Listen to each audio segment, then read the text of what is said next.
पूरी दुनिया के सनातनियों को मेरा प्रणाम और उन सबको भी जो सनातन के आदर्शों को मानते हैं और जिनको ये लगता है कि दुनिया में अगर शांति बनाए रखनी है तो हमें सनातन के आदर्शों पे चलना चाहिए।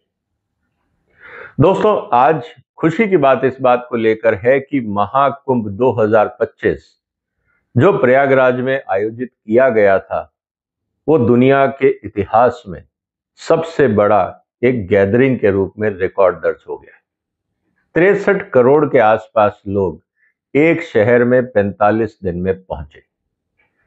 इसका मतलब यह है कि भारत और चीन को छोड़ दें तो दुनिया का कोई इतना बड़ा देश नहीं है जो 63 करोड़ लोगों की आबादी रखता हो। इसका मतलब यह है कि पूरी दुनिया का तीसरा सबसे बड़ा देश एक शहर में बस गया था 45 दिन के लिए।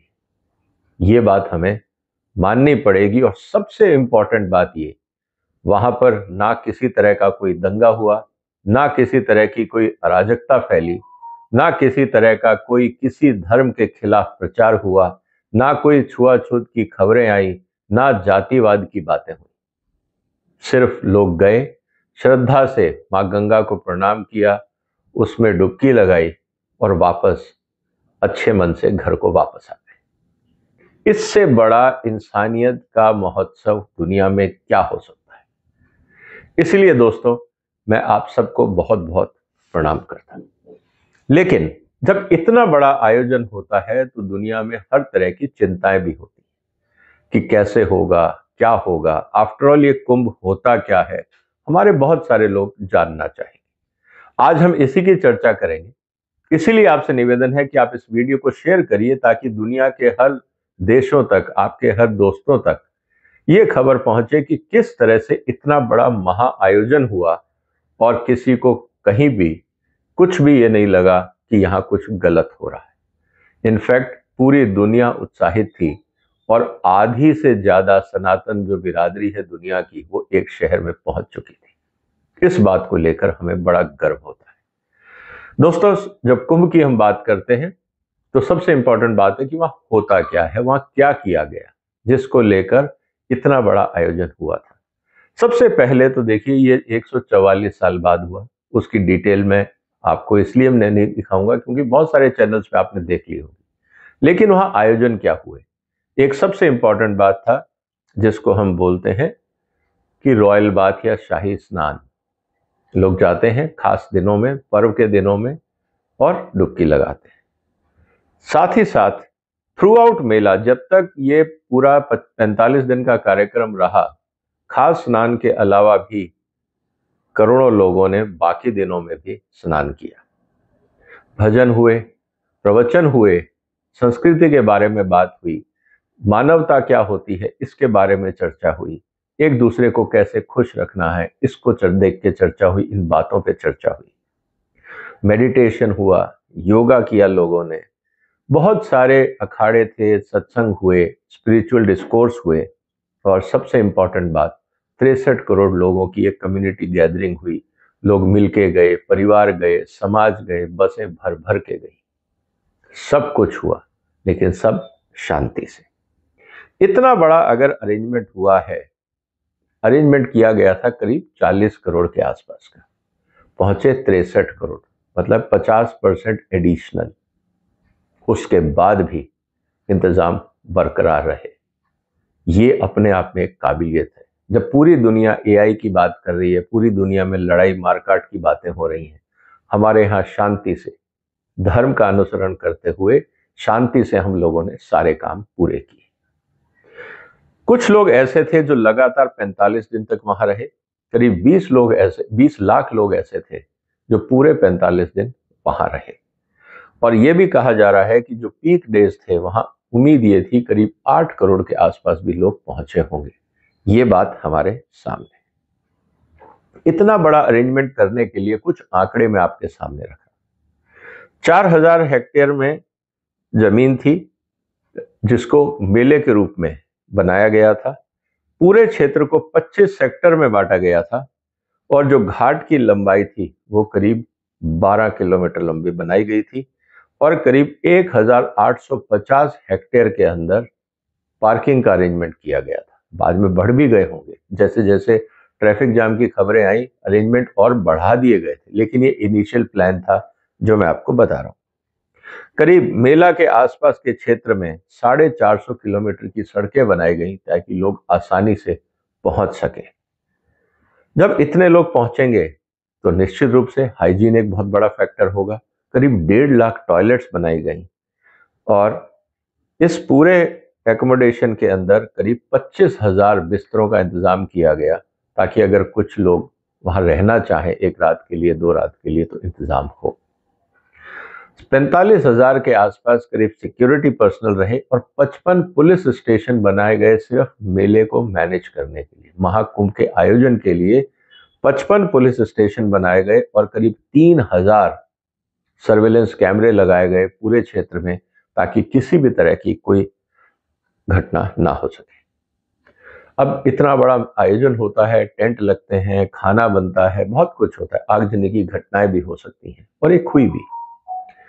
उन जो फायर सेफ्टी इंतजाम थे, करीब 50 फायर स्टेशन बनाए गए, 350 से ज्यादा जो फायर ब्रिगेड थी उनका इंतजाम किया गया, 20 फायर पोस्ट थे और 2,000 कर्मी वहां तैनात किए गए थे कि किसी भी तरह की घटना ना हो सके। और ये बात समझने के लिए किस तरह से फायर सेफ्टी हो, इसके लिए एडवांस टेक्नोलॉजीज का इस्तेमाल किया गया, थर्मल कैमरों का इंतजाम किया गया ताकि कहीं पे भी आगजनी की कोई घटना हो उसको तुरंत ट्रैक किया जा सके। हाईटेक सिक्योरिटी की बात हुई। 24/7 24 घंटे 45 दिन लगातार सर्वेलेंस की जरूरत थी और अंडर वाटर ड्रोन भी इस्तेमाल किए गए क्योंकि नदी के नीचे से कहीं कोई अप्रिय घटना ना हो जाए, कोई उल्टी सीधी घटना ना हो जाए, तो ऐसे ड्रोन अंडर वाटर ड्रोन्स का इस्तेमाल किया गया जो करीब 100 मीटर तक पानी के नीचे जा सकते हैं। साइबर सिक्योरिटी मेजर्स किए गए और एआई पावर्ड कैमरे, ड्रोन, एंटी ड्रोन सिस्टम्स पूरे मेले ग्राउंड के ऊपर सर्वेलेंस करते रहे ताकि किसी भी तरह की अगर कहीं कोई हरकत दिखती है, किसी पे शक होता है, तो घटना होने से पहले उसको मैनेज किया जा सके। अब डिजास्टर भी हो सकता है, जैसा हमने देखा कि कहीं भगदड़ हो सकती है, कुछ लोग हैं जो डिसिप्लिन फॉलो नहीं करते, कानून के हिसाब से नहीं चलना चाहते, उनके कारण कुछ अराजकता हो सकती है। एक छोटी घटना हो भी गई, लेकिन उन सबको मैनेज करने के लिए मल्टी डिजास्टर रिस्पॉन्स व्हीकल्स का इंतजाम किया गया। लोकेशंस रहे, कटिंग टूल्स, जितने भी इक्विपमेंट थे डिजास्टर मैनेजमेंट के लिए वो तैयार थे। रिमोट कंट्रोल्ड जो बोट्स थी उनका इंतजाम किया गया, लाइफ सेविंग इक्विपमेंट्स का इंतजाम किया गया और incidence response team immediately emergency को लेकर किसी भी लेवल पे अगर जरूरत है तो कैसे इमरजेंसी को टैकल किया जाए, ये सारा इंतजाम था। 7 लेयर सिक्योरिटी सिस्टम था क्योंकि हमें पता है कि आतंकवादी भी इन तरह के उपद्रव, इन घटनाओं में उपद्रव करने के लिए उत्साहित रहते हैं। उनको भी मैनेज करने के लिए बहुत इंटेंसिव काम किया गया। जितने भी लोग आए, होटलों में आए, रेस्टोरेंट्स में, स्ट्रीट वेंडर, अनऑथराइज सेटलमेंट्स जितने भी थे, उन सब का इंस्पेक्शन बहुत इंटेंसिवली किया गया और जितने भी व्हीकल्स आए मेला ग्राउंड की तरफ, उन सब की चेकिंग हुई और अनऑथराइज व्हीकल्स को आने नहीं दिया गया। करीब 47 पुलिस स्टेशन लगाए गए, 13 टेम्परेरी थे, 23 चेक पॉइंट थे और 10,000 लोग अदर देन पुलिस जो सपोर्ट सर्विसेज है, पैरामिलिट्री है, एनडीआरएफ है, उन लोगों को भी काम पे लगाया गया। 700 फ्लैग बोट्स भी लगाई गई ताकि किसी भी तरह का अगर पानी के रास्ते कोई खतरा होता है तो उसको रोका जा सके। तो 700 नावों का इंतजाम किया गया ताकि मेले क्षेत्र में पानी की तरफ से या नदी की तरफ से कोई घटना ना हो सके।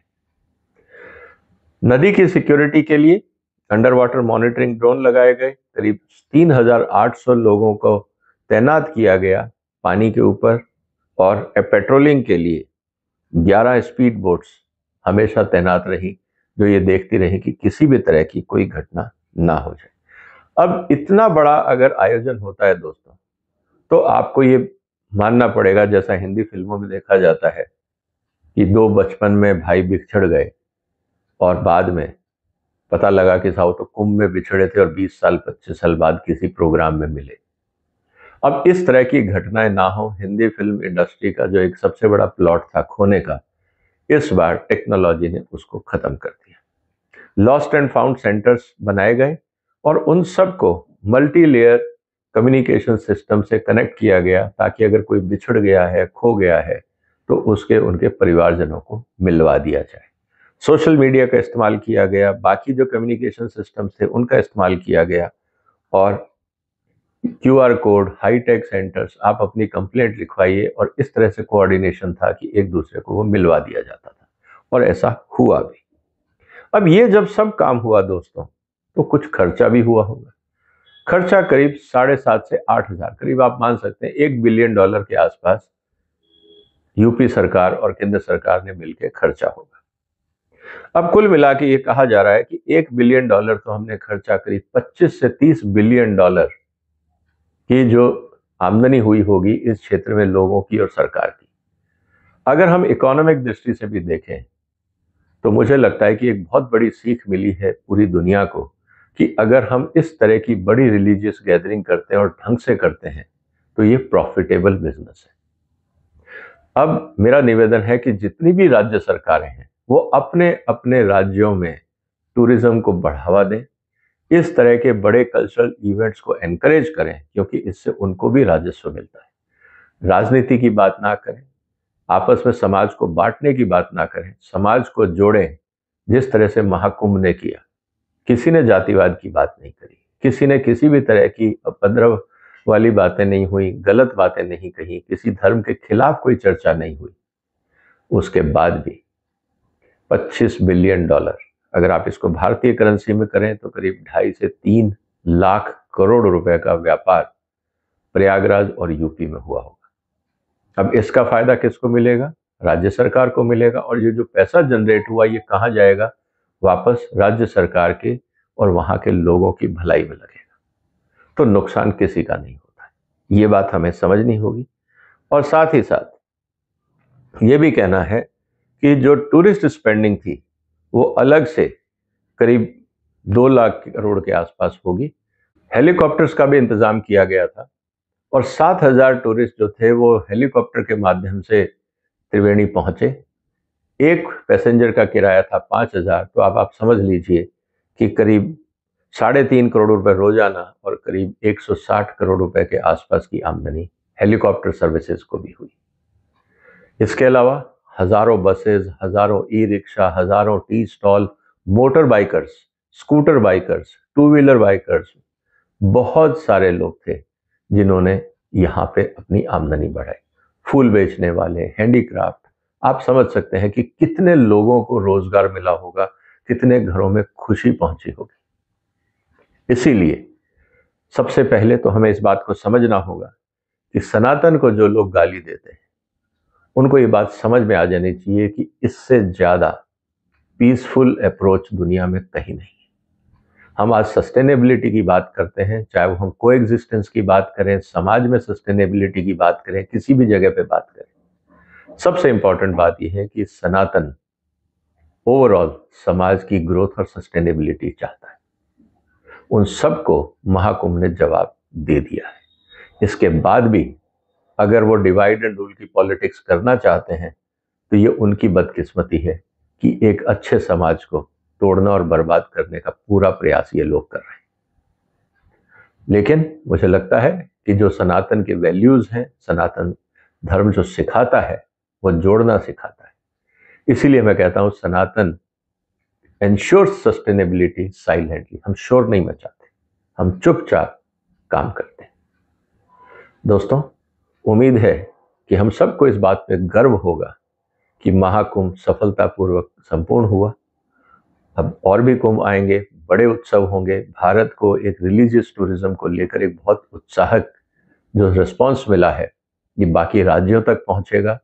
समाज इस तरह से जुड़ के रहेगा और देश की खुशहाली होगी। आप इस वीडियो को शेयर कर सकते हैं, इस चैनल को सब्सक्राइब कर सकते हैं। फिर मुलाकात होगी एक और महत्वपूर्ण मुद्दे के साथ। तब तक अपना ध्यान रखिएगा, सनातन उसूलों को फॉलो करते रहिएगा। जीवन सुखी रहेगा, समाज सुखी रहेगा। आपने वक्त निकाला, आपका धन्यवाद। फिलहाल वंदे मातरम।